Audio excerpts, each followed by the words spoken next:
মালদা জেলা পুলিশের নির্দেশে এবং মালদা থানার উদ্যোগে মঙ্গলবার থানা চত্বরে ঈদ নিয়ে প্রশাসনিক বৈঠক আয়োজিত হলো। বৈঠকে উপস্থিত ছিলেন মালদা থানার আইসি মৌমান চক্রবর্তী, পুরাতন মালদা পৌরসভার ভাইস চেয়ারম্যান সফিকুল ইসলাম, সমাজসেবী নবরঞ্জন সিনহা সহ বিভিন্ন মুসলিম সম্প্রদায়ের সর্দার, ইমাম এবং জনপ্রতিনিধিরা।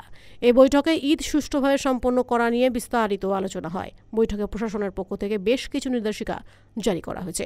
ঈদের জামাত কোথায় কোথায় হয় সেগুলো নথিভুক্ত করার নির্দেশ দেওয়া হয়। মালদা থানায় আপনারা জানেন যে প্রতিবারই একটা ফেসবুক মিটিং হয়, প্রতিটা সমাজ এবং সর্বদলীয় প্রতিটা দলের মানুষকে নিয়ে একটা ফেসবুক মিটিং হয়। সেটা এবারও আজকেও হলো।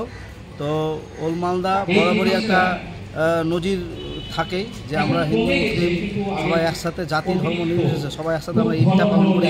যেরকম আমরা পূজা পালন করি সেরকম আমরা ঈদটাও পালন করি। তো সেই জায়গাতে আজকে বিভিন্ন মোড়ে, বিভিন্ন ঈদগাহতে যেভাবে প্রতি বছর ঈদের নামাজ হয় সেভাবেই আর কি হবে, সেই ফেসবুক মিটিংয়ে আজকে প্রস্তুতি একটা সভা হবে। মালদা টুডে।